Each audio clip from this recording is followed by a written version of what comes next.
Fenomena artis, tokoh publik, YouTuber, tokoh agama hingga anak presiden memposting portofolio atau promo saham tertentu belakangan dipersoalkan. Maklum saja, tak selamanya ajakan mereka untuk membeli suatu saham berbuah profit. Bolehkah saham dipromokan oleh publik figur?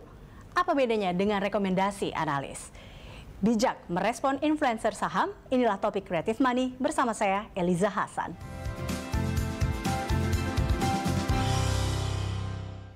Untuk membahas fenomena influencer saham, saya sudah bersama dengan Ryan Filbert, praktisi pasar modal yang menulis banyak buku tentang investasi. Kemudian ada Andri Zakaria Siregar, Technical Analyst BNI Sekuritas. Terima kasih Bapak-Bapak telah bergabung bersama kami.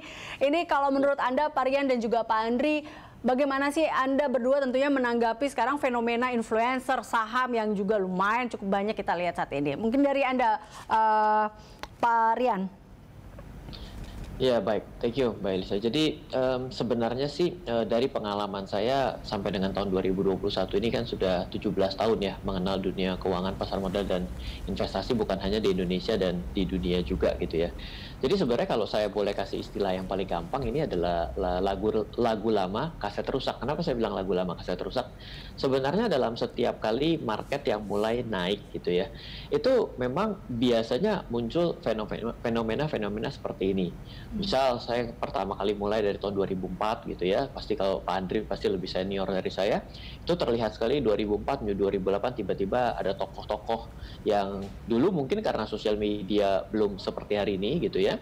Ya dulu kita kan bisa lihatnya di koran, lalu dia mengiklankan diri dan lain sebagainya. Ya, saya juga dulu melihat bahwa wow, ini kok hebat sekali gitu, karena saya kan seorang pemula ya. Nah, jadi artinya sepintas ya, dalam keadaan pasar yang naik ya tiba-tiba banyak orang yang gandrung di mana lagi ngetren, itu adalah sesuatu hal yang biasa bisa terjadi. Jadi hal seperti ini karena berada di era teknologi dan digital, semua orang sebegitu mudahnya untuk mendapatkan informasi yang begitu melimpah ruah dibandingkan dulu ya, maka ini menjadi sangat bombastis sekali dan menjadi perbincangan. Jadi lebih heboh lagi daripada dulu. Tapi pola dan patternnya mengenai rekomendasi, mulai dari orang-orang yang memamerkan keuntungannya dalam mendapatkan sesuatu, itu adalah suatu hal yang biasa ketika marketnya sedang naik.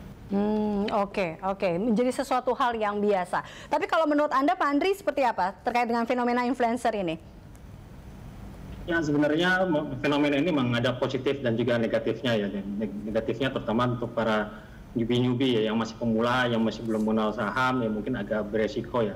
Tapi sebenarnya fenomena ini sebenarnya sama juga yang terjadi di Amerika. Kalau di Amerika mungkin saham mungkin sekarang yang kenal lagi tren dan juga naik, ya Robert Kiyosaki dan juga Elon Musk yang kemarin mempromosikan juga Signal ya. Jadi polanya sama. Memang ini emang terjadi polanya sama seperti Indonesia tadi juga, yang sama seperti yang disandi juga oleh Pak Ryan juga. Emang tetap meskipun ini ada positifnya juga ya, karena bukan juga untuk bisa mensosialisasikan juga pasar saham juga terbukti juga investor Indonesia juga meningkat signifikan. Tapi negatifnya kita lihat juga ya, pom saham ini kan kita tidak tahu posisi-posisi beliau seperti apa, tujuannya apa, dan juga mungkin kalau untuk saya pribadi mungkin dengan Pak Ryan yang sudah pengalaman banyak, mungkin tidak terlalu sulit ya untuk menelaah mana yang pom yang bagus atau mana yang tidak. Tapi untuk pemula masih tetap harus sangat berisiko ya. Kenapa? Karena kan kebanyakan kalau saya lihat juga karakternya pom yang ada yang baru-baru ini terjadi ini kan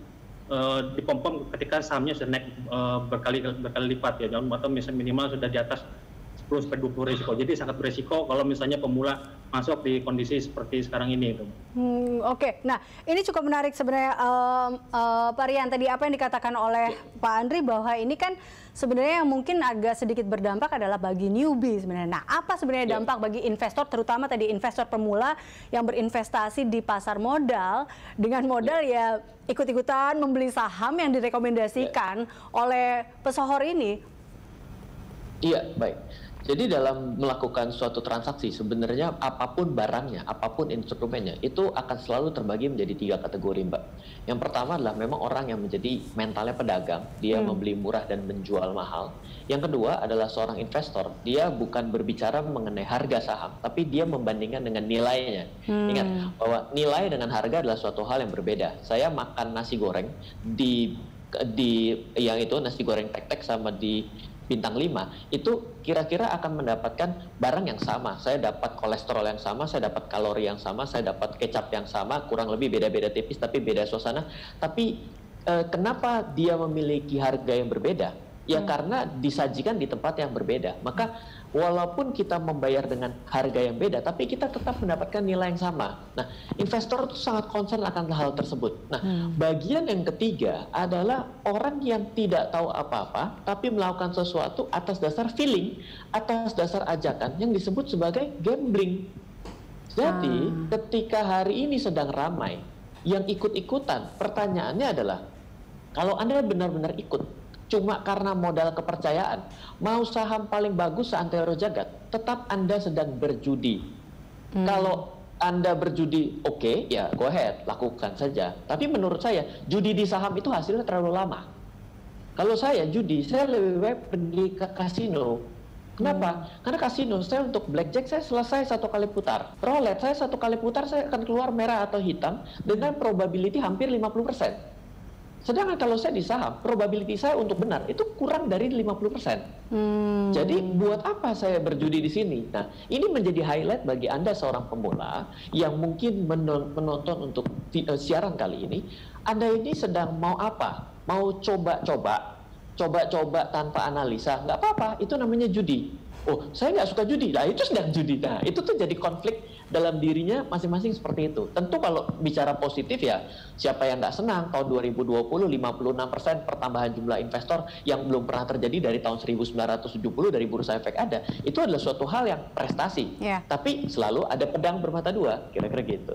Saya beralih ke Pak Andri bahwa sebenarnya potensi kerugiannya itu kan sebenarnya masih ada. Bagaimana dengan potensi kerugian yang memang seharusnya diketahui juga oleh para investor ini? Ya, sebelum masuk ke trading maupun investasi pun juga di mana-mana pun kalau kita melakukan bisnis atau saham pun sama. Kita harus punya trading plan-nya dulu, ada rencananya dulu. Ini dana saya 10 juta, mau jadi 11 juta, bagaimana caranya? Ya kan? Apakah beli saham blue chip atau beli saham lapis kedua, lapis ketiga, ya, atau saya beli saham yang masih murah atau saya beli yang sudah mahal. Ya, mungkin kalau fundamental kan mungkin teorinya kan kalau saya pribadi beli ketika murah, ya, jual ketika mahal. Tapi kalau saya pribadi tidak, kalau saya teknikal, saya beli mahal, jual lebih mahal lagi. Nah, itu ada tempat ini yang harus diketahui oleh pada newbie dan juga investor atau trader Indonesia yang saya bilang ya masih kurang ya spesialis untuk knowledge skill-nya untuk mengenai investasi, perbedaan dengan trading. Ya, saham Indonesia ini kan sudah mahal ya, sekarang ini sudah naik 60% lebih ya, dalam waktu kurang dari setahun. Ini sangat signifikan ya. Ini kejadian lebih dari sekitar 10 sampai 20 tahun terakhir.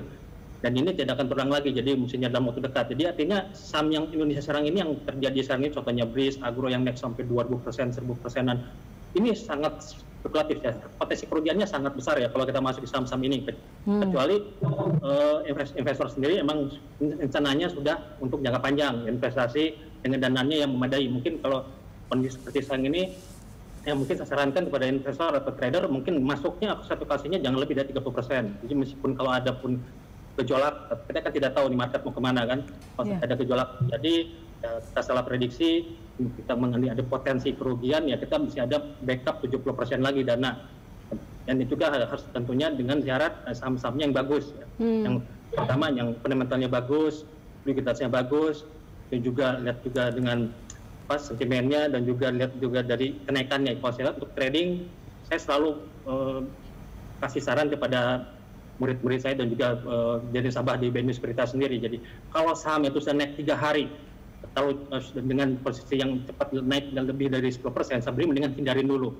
Mendingan kita cari saham yang masih diam, contohnya kemarin TWR kan misalnya gitu ya, saham TWR, saham dari Telco yang masih kisaran antara 920 sampai 1000, kan yang lebih bagus kita seperti itu. Risikonya kecil, ya risikonya tidak lebih dari 5%. Tapi kalau misalnya kita beli saham Agro, Antam, sekarang risikonya dengan pergerakan harga komoditas ya risikonya sangat signifikan, ya bisa lebih dari 30-50%. Contohnya seperti sekarang ini yang terjadi di saham Kimia Farma ya, atau misalnya Indofarma. Kemarin terjadi di 74, sekarang koreksinya sampai lebih 40%. Ini yang kita harus highlight. Jadi yang penting tujuannya kita harus tahu dulu trading plan-nya dulu, belinya di mana, jualnya di mana, time frame-nya berapa lama, dan juga dana yang kita mau kita masukkan ke bursa ini berapa gitu. Oke, baik. Kita akan lanjutkan perbincangan ini Pak Aryan dan juga Pak Andri, dan pemirsa tentunya mengapa investor harus berhati-hati dengan rekomendasi saham pesohor atau influencer. Tetaplah di Creative Money.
Pemirsa, influencer atau publik figur yang mempromosikan saham cenderung menginformasikan potensi cuan, tetapi abai dengan potensi kerugian.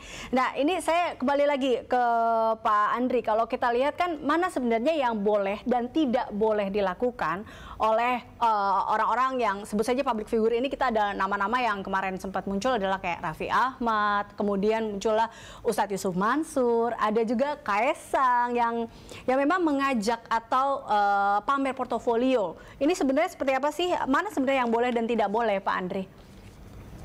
Sebenarnya kalau dari pengalaman saya juga lihat di dalam negeri maupun juga di luar negeri pun sebenarnya sah-sah aja ya, karena kan mereka ini kan ngomongnya kan tidak terlalu spesifik dengan target harganya kan, dan juga prospeknya pun juga masih belum jelas. Sebenarnya ini tergantung dari pembacanya sendiri atau yang menerima informasinya. Jadi kalau saya lihat memang seperti itu.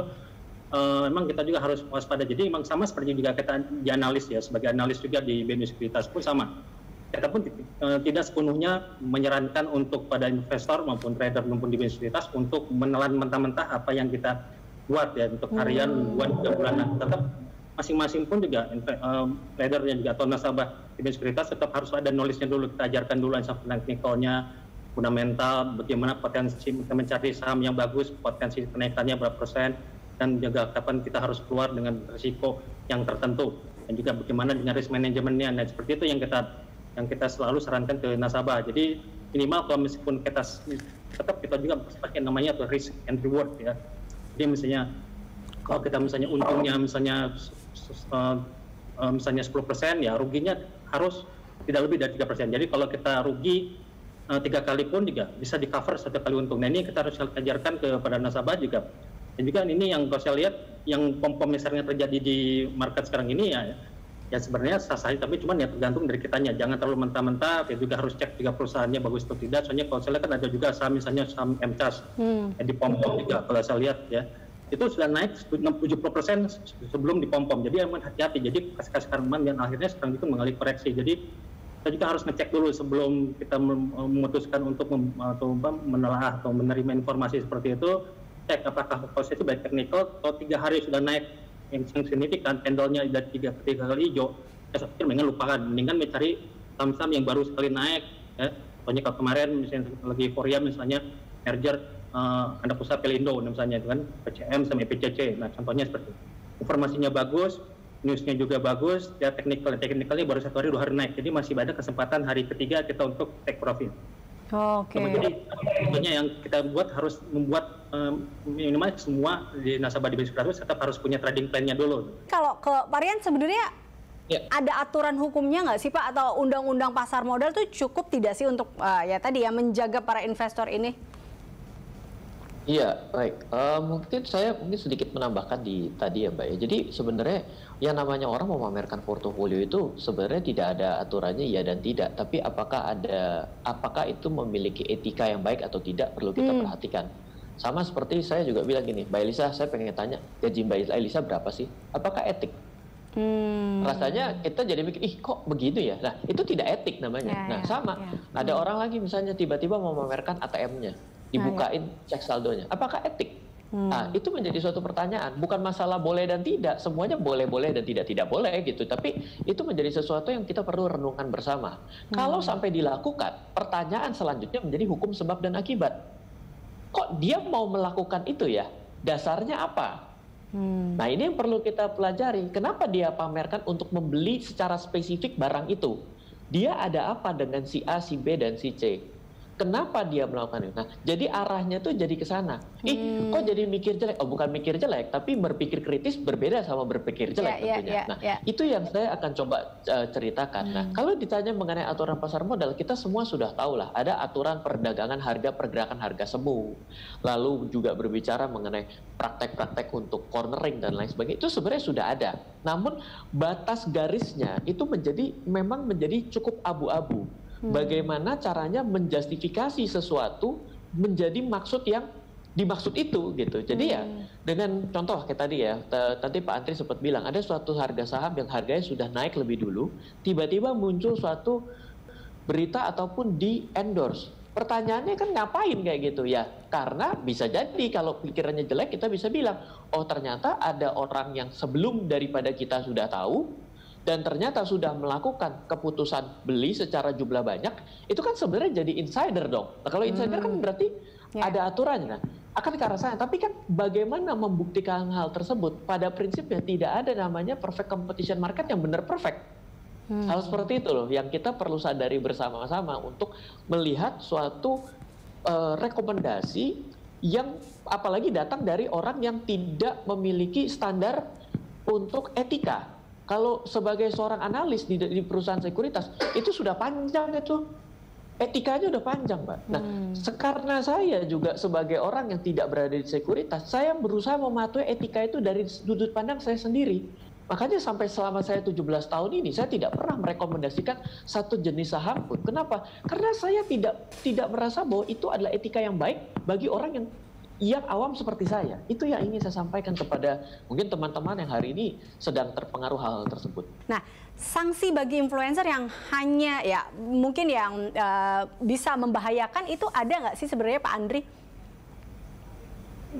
Setahu saya sih, saya kurang paham ya teman, tapi kalau untuk legalnya, tapi kalau saya lihat sih emang kalau yang terjadi contohnya kemarin ada yang dipanggil juga oleh direksi bank direksi bursa juga, saya pikir ya katanya tidak ada masalah ya, karena memang kalau saya lihat memang rata-rata pom-pom tersebut kan tidak terlalu detail juga, yang maksudnya untuk investasi dan risikonya juga mereka pun juga kecenderungan yang kebanyakan sih kalau siap untuk jangka panjang ya, mungkin positifnya kurang paham untuk itunya, tapi kalau kita mungkin yang seperti yang dibilang tadi oleh Pak Rian juga yang kita balik lagi ke etikanya ya, memang etika ya, misalnya mereka sudah tenar ya, udah banyak duitnya juga, kasihan kan masalahnya newbie ini yang istilahnya duitnya terbatas, apalagi dengan kondisi sekarang ini ya bukan karena kebutuhan atau karena bukan karena pengen investasi, tapi karena nafsu, pengen meraih keuntungan yang cepat. Nah itu kan ini kita harus lihat etikanya, emang kita juga harus melihat juga, karena ujung-ujungnya terjadi korban-korban dari newbie ini yang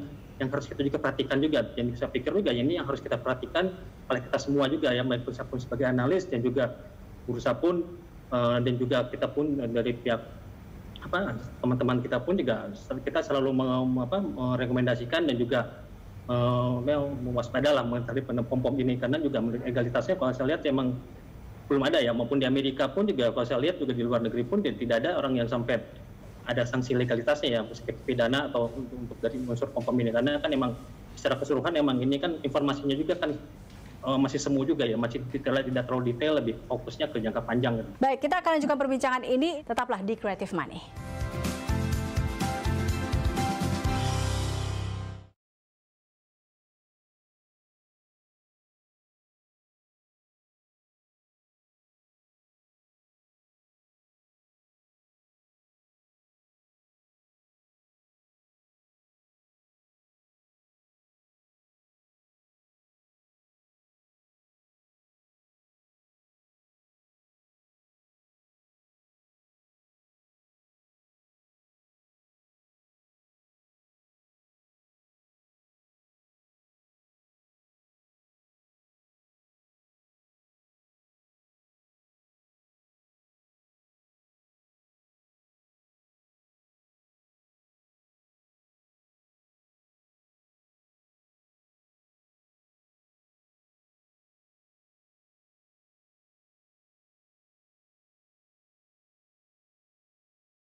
Anda masih menyaksikan Creative Money, bijak merespon influencer saham. Masih bersama saya tentunya Bapak Rian Filbert dan juga Bapak Andri Zakarias Siregar. Saya kembali ke Pak Rian. Pak Rian, ini ya kalau tadi Anda katakan bahwa ini mungkin sebuah bisa nggak sih kalau kita bilang ini adalah sebuah strategi lah dari sebuah emiten untuk melakukan promo, atau sebenarnya apakah boleh nggak sih ini dilakukan oleh emiten untuk promo kinerja agar diminati oleh investor? Iya, ini batasan-batasan seperti ini, seperti yang tadi saya kemukakan, Pak, bahwa batasan-batasan ini cukup sulit untuk bisa dinyatakan hitam atau putih, ya kan? Jadi biasanya sebagai seorang pebisnis itu mengerti yang mana hitam, yang mana abu-abu dan putih.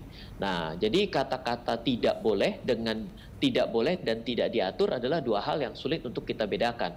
Kalau saya jawab bukan tidak boleh, menjadi tidak diatur. Nah, kalau tidak diatur itu makanya dibatasi dengan yang namanya etika. Nah, kalau berbicara mengenai melaporkan suatu kinerja, ya kan, bahwa kinerjanya baik adanya, rasanya itu tidak masalah. Tapi kalau akhirnya itu ditambahkan dengan sebuah ajakan berinvestasi, saya rasa juga tidak masalah gitu. Toh saya tahu sekali bahwa ada salah satu perusahaan consumer yang di mana di packingnya daripada yang kita beli di supermarket itu ada ajakan secara tulis itu, yuk nabung saham titik itu di packingnya. Nah itu sebenarnya kalau datangnya dari si emitennya langsung kan logik ya gitu. Tapi kalau misalnya sampai nanti dihubung-hubungkan dengan kinerjanya sehingga menggunakan si endorsement ini, ya ini yang menjadi pertanyaan. Apakah jadi orang berpikiran buruk kembali seperti tadi, kalau sudah naik, ini yang naik selama ini uang-uang siapa di sana? Berarti kamu sudah kesulitan untuk keluar, makanya mempromosikan. Kalau kamu mempromosikan, masyarakat beli, nanti kamu jualan. Berarti kan ini ada praktek distribusi barang ya, dengan harga mahal. Nah itu kan sebenarnya pertanyaan saja, bener nggak bisa naik lagi kinerja selanjutnya? Nggak taunya ujung-ujungnya ternyata financial engineering, wah tambah bablas. Nanti Anda bertanya lagi, bagaimana konsep daripada audit daripada laporan keuangan? Dan jadi ini panjang nggak selesai nih. Kita mau bikin Kreatif Money bisa 10 jilid ini kalau kita bahas berkelanjutan begitu. Tapi intinya adalah etika dan kita harus punya nilai, ini rasionalnya gimana sih? Cocok nggak sih dengan laporan keuangannya? Cocok nggak dengan teknikalnya selama ini? Cocok nggak dengan volume transaksinya? Cocok nggak dengan frekuensinya? Nah, hal seperti itu makanya nggak bisa untuk pemula. Seperti yang tadi Pak Andri kemukakan. Jadi kembali lagi, apakah menjadi etik, apakah juga menjadi masuk akal atau tidak untuk kita lakukan sebuah transaksi tersebut. Oh oke, baik. Nah tapi kalau tadi balik lagi ke Pak Andri sendiri, Anda melihat bahwa kalau ini etik apa tidak etik? Logikanya dan juga biasanya sih, kalau selama emitennya itu secara transparan memberikan informasi yang benar, ya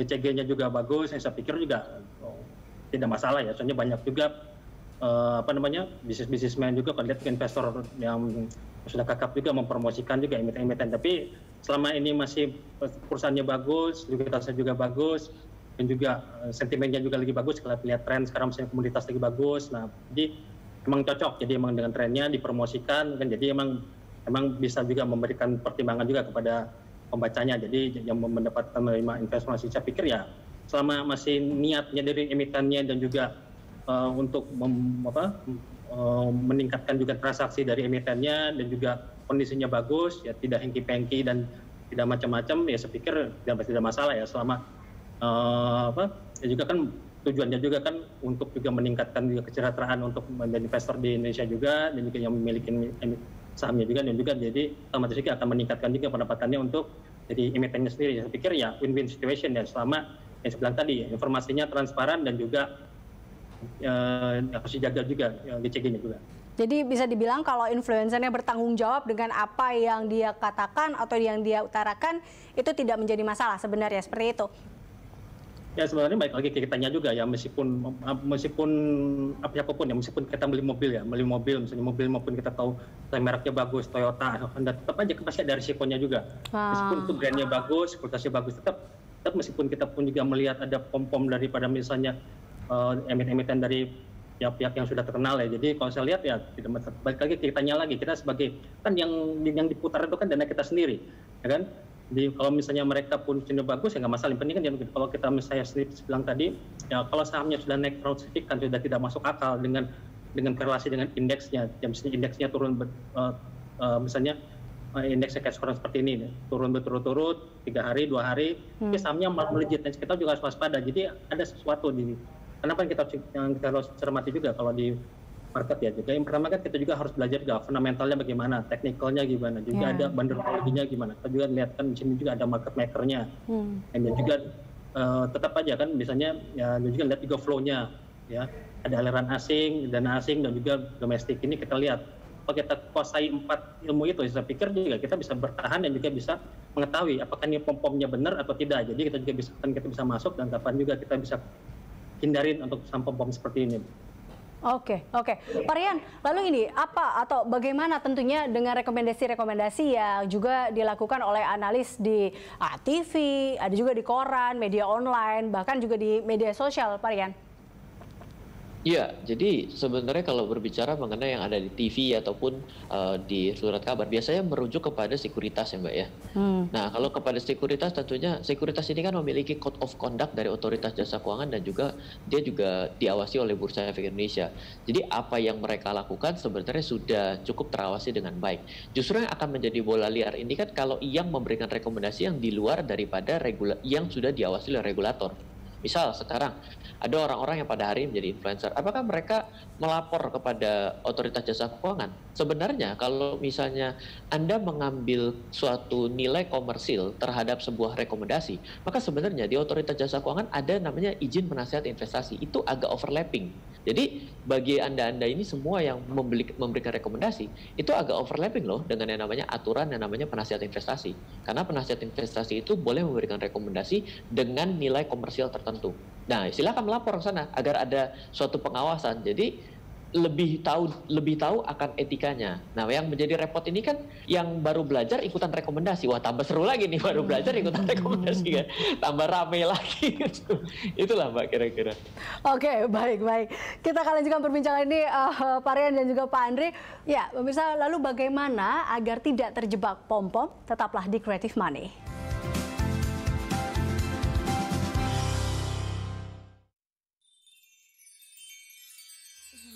Ya ampun, hidup ini benar-benar berat. Iya nggak sih? Ditambah lagi berat karena tagihan numpuk, tagihan internet, kreditan mobil.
Otoritas Jasa Keuangan atau OJK melaporkan jumlah investor pasar modal naik 56% menjadi 3,88 juta pada 2020.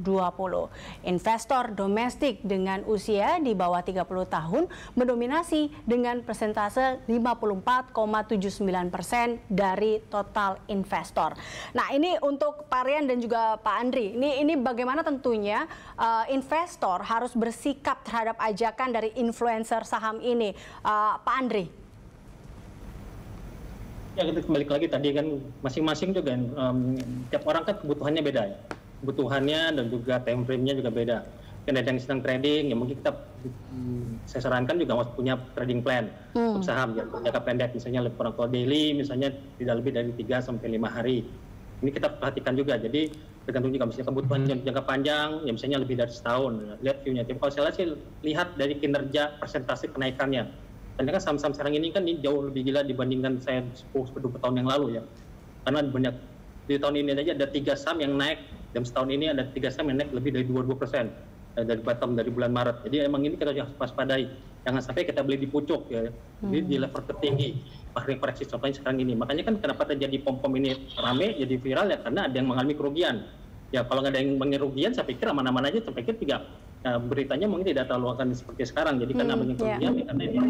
Jadi saya pikir ya kalau untuk jangka pendek ya, kalau untuk saya sendiri ya kita harus sepertinya harus trading plan, juga cek juga fundamentalnya, R-nya bagaimana, PBV-nya, flow-nya gimana. Saya lebih senang kalau lihat investor asing ya. Kalau asing beli otomatis kan biasanya bagus ya, biasanya ya, tapi tidak selalu. Tapi biasanya kalau asing masuk misalnya lebih dari 100 miliar ke satu saham itu seperti biasanya sudah dianggap bagus karena mereka pun sudah ada pertimbangannya lagi.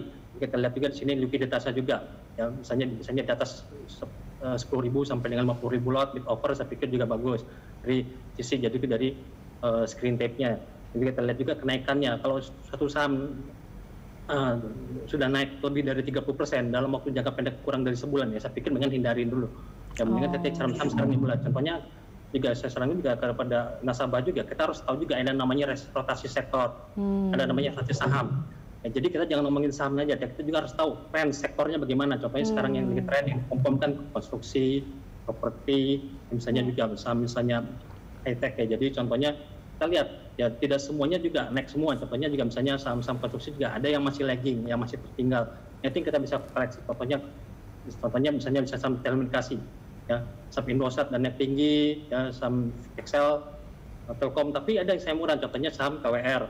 Contohnya ini. Jadi ini mungkin bisa dipertimbangkan kepada trader maupun juga investor. Kita bisa mencari saham yang murah baik untuk trading maupun juga untuk investasi.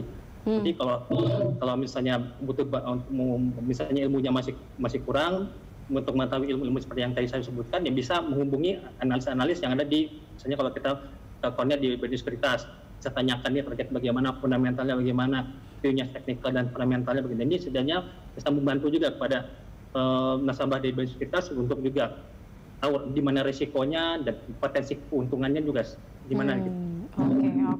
Oke, jadi tetap harus cek lagi kembali ya terkait dengan hal itu. Kalau dari Anda, Pak Rian? Tentunya kalau terhadap ajakan itu kan kita perlu tetap bisa iya atau tidak, bisa menolak ataupun menyetujui. Nah, sebenarnya nggak ada satupun hal yang buruk ketika kita diajak berinvestasi ataupun mengenal dunia saham ataupun capital market atau mengenal instrumen investasi yang lain, itu tidak ada satupun ajakan yang buruk di sana.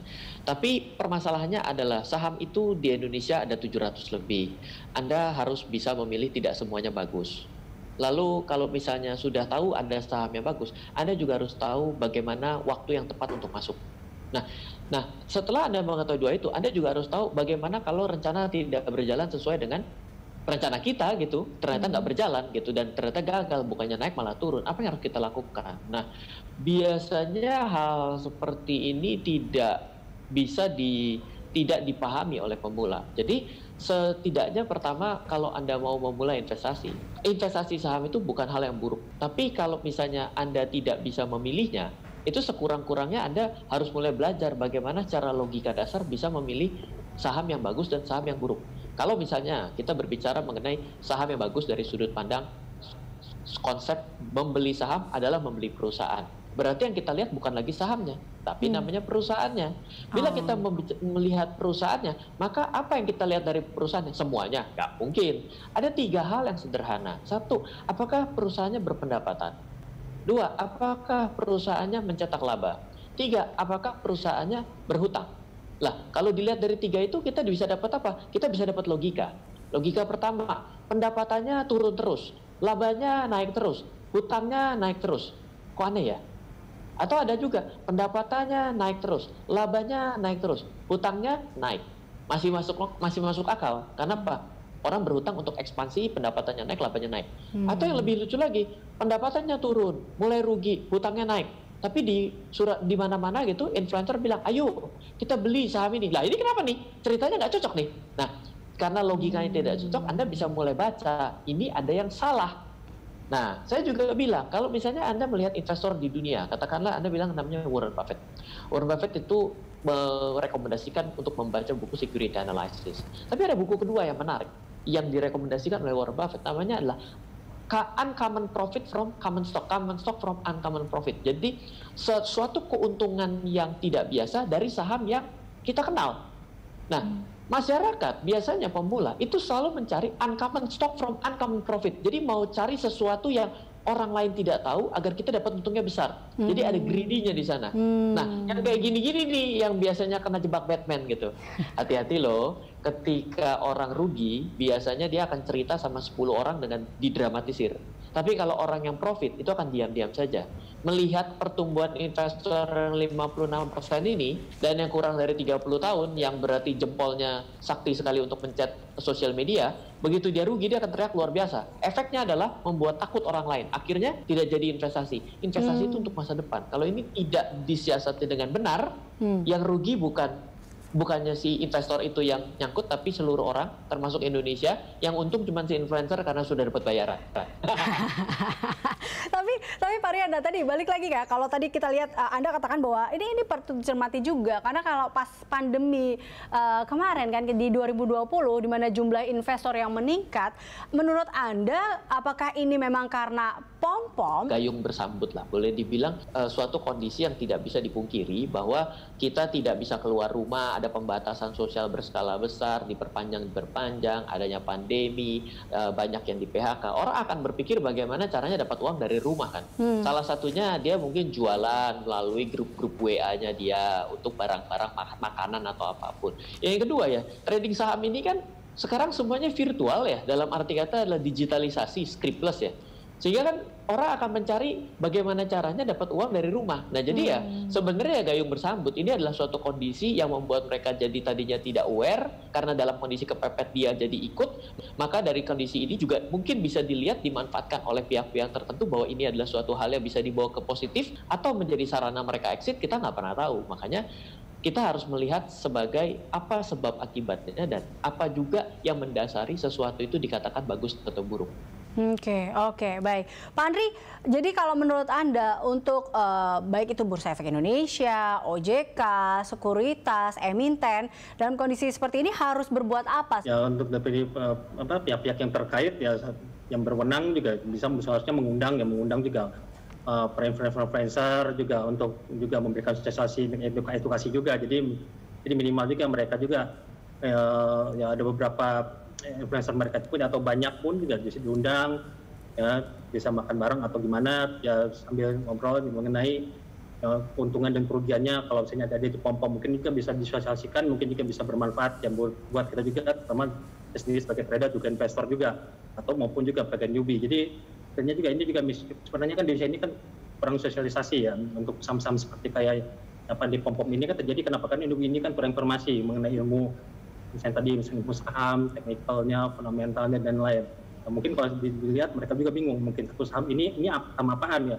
Coba, naiknya bisa sampai 2000%, ini saham bisa turun sampai dengan 50%. Nah, ini kita tidak mengetahui. Jadi ini perlu sosialisasi, saya pikir dari pihak yang berwenang yang juga bisa mengundang para analis juga pada misalnya contohnya kayak komunitas saham grup-grup seperti kayak Pak Freebird dan juga bisa influencer bisa kumpul, mungkin bisa berembuk lah, bisa mencari solusi ya. Jadi biar juga bursa kita juga meningkat dengan bagus ya, investornya dan semakin pintar. Jadi itu yang saya harapkan sih, ya, pertumbuhannya investor harusnya dibarengi juga dengan ilmu-ilmu yang dimiliki oleh pada investor, baik pun yang sudah lama maupun juga investor yang masih baru. Oke, baik. Nah tentunya pemirsa, ini bagaimana kalau kita melihat perbincangan ini, apakah Anda sudah siap investasi di pasar modal? Tentunya tanpa ikut-ikutan, lakukan sekarang juga, asal bukan dengan uang panas, apalagi bermodal pinjaman ya. Tetaplah di Creative Money.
Ya pemirsa, Anda di penghujung Creative Money bijak merespon influencer saham. Nah, balik ke Pak Andri dan juga Pak Rian, ini bila kita review ya perbincangan kita dari awal, ini boleh nggak dikasih tips lah dari Pak Andri dan juga Pak Rian sebenarnya agar investasi yang sehat itu seperti apa dan tidak terjebak oleh pom-pom dan ajakan influencer atau juga seleb saham. Mungkin kita mulai dari Pak Andri. Ya, yang pertama untuk para baik-baik semua ya, maupun yang sudah lama maupun juga yang masih baru, investor juga, kita tetap harus punya knowledge dulu, karena dengan ilmu knowledge ini yang penting untuk menentukan kita ke masa depan ya. Kita juga harus melihat juga ya, misalnya juga risiko-risikonya, tetap dan jangan menginginkan untung terus, tetap saja ya, tetap aja kita risikonya juga. Dalam sebuah investasi dimanapun juga tetap ada risikonya. Yang pertama kita lihat di sini dan lihat likuiditas sahamnya juga. Lihat sentimen market yang sekarang terjadi, contohnya sekarang lagi tren misalnya dengan SWF, konstruksi dan lain-lain. Itu yang sentimen itu selalu berubah setiap saat. Itu tetap kita harus ikutin, harus sering baca news, dan mengikuti juga pelatihan-pelatihan, dan misalnya teknikalnya, fundamental atau barangologi dan lain-lainnya. Banyak ilmu-ilmu yang bisa diserap oleh baik yang gratis maupun juga yang berbayar. Jadi sarankan sih yang gratisan ya. Jadi istilahnya juga sekarang kan sudah ada banyak sokmed ya, banyak ilmu-ilmu saya juga bisa baca-baca di sokmed, di Instagram, YouTube juga banyak ilmu-ilmu dan teman-teman saya juga yang bisa kita serap juga gratis ya. Jadi yang kedua juga kita lihat juga ya tadi saya bilang pilih saham-saham yang GCG-nya bagus ya, good governance yang cukup bagus yang transparan juga. Ya, karena kan investasi itu kan sama dengan kita seperti kayak beli negara ya. Ya kalau negara pertumbuhannya bagus, saham pun pasti akan mengikuti. Nah, ekonomi bagus, ya otomatis juga pertumbuhan pendapatan dari emitennya juga akan meningkat juga. Itu nanti kan kita lihat supply demand-nya dengan technical, contohnya itu. Jadi itu ada hubungannya antara fundamental, technical, dan nanti itu seperti yang sudah tadi varian tadi, market timing yang benar, ya yang tepat kondisi sekarang ini. Apakah cocok kita beli, layak kita beli saham di sekarang ini, indeks sudah naik sekarang 60% dalam waktu cuma 10 bulan. Ya apakah cocok atau layak saham itu sudah kita beli sudah naik 100 atau sampai 1000%. Ini yang harus kita lihat, kita analisa lagi. Dan sekarang juga banyak fasilitas ya, contoh sosial media juga di analis pun juga di bisnis kertas pun juga ada Zoom. Jadi mungkin itu juga bisa menjadi pertimbangan juga untuk para investor, karena saya sendiri kan sebagai technical analyst ya. Jadi bicaranya pun lebih ke teknis. Jadi ya, juga nanti kita gabungkan lagi dengan trennya indeks sendiri, biasanya pasti lihat indeks ya. Kalau market sekarang ngomong 7.000, saya pikir tidak masalah kita ngomongin beli saham yang bagus untuk investasi sampai dengan akhir tahun ya. Ya meskipun tetap ada risikonya nanti kita lihat lagi level supportnya di mana kalau by technical. Mungkin lihat kualitasnya juga harus dengan dana nganggur ya. Karena apa? Karena kalau saya lihat emang secara keseluruhan memang tahun ini tetap akan ada gejolak lagi ya dari teknikalnya. Kenapa? Karena isu-isu yang sekarang ini kan itu kan kecenderungan kan kita lihat spekulatif. Pokoknya kayak saham farmasi, vaksinnya belum jualan tapi sahamnya sudah naik gila-gilaan. Konstruksi pun sama, BASF belum jalan tapi sahamnya sudah naik gila-gilaan. Jadi ini kita harus cermati juga, harus membedakan mana yang real fundamental sama yang spekulasi. Itu juga bisa mendapat pertimbangan kepada investor maupun trader, jadi membedakan. Bagusnya jadi kondisinya seperti farmasi, mining, sekarang pertambangan maupun konstruksi, bagusnya trading. Kalau investasi mungkin kita cocoknya masih saham bank yang dividennya cukup bagus, misalnya contohnya. Makanya kita investor pun juga harus melihat juga, bursa pun sebenarnya sudah bagus ya memberikan informasi pada kita. Contohnya adanya LQ45, adanya dividen 30, adanya indeks Kompas, itu menjadi sorotan daripada kita melihat 800 saham yang ada di bursa. Ya kita pilihlah saham-saham yang ada di indeks 45, 100 atau dividen 530 yang sudah dinilai bagus untuk kebutuhan maupun trader maupun juga investor. Oke, baik. Itu tips dari Pak Andri. Lalu tips dari Anda, Pak Rian, seperti apa? Ya, jadi sebenarnya kalau dari saya kembali seperti awal saya mengatakan bahwa banyak kan orang ini tidak tahu dia ini mau jadi apa. Dia tidak tahu bahwa dia ini ingin menjadi seorang trader, yaitu berdagang saham, yaitu membelinya murah, menjual mahal, membeli lebih mahal, menjual lebih mahal, atau adalah investor saham. Investor itu ada orang yang berpikir bahwa tidak pernah menjual sahamnya, berarti dia selalu mendapatkan keuntungan karena perusahaan itu selalu mengenerate laba, maka dia disebut dengan dividend hunter, ataupun dia ternyata suka dengan mencari saham-saham value stock, artinya adalah mencari harta karun terpendam. Saat ini belum terlalu mahal karena salah harga, dia melihat valuasinya begitu luar biasa, akhirnya dia beli. Nah, yang paling repot ini ya di market itu bukan cuma ada investor dan juga ada trader, tapi ada yang namanya spekulan. Spekulan ini ya dia mungkin ngitung kancing, mungkin dia ngapain sehingga dia entry ya. Itu yang menjadi spekulan yang repot gitu. Nah, Anda ini suka yang mana gitu. Kalau Anda sudah menentukan, ya silakan belajar.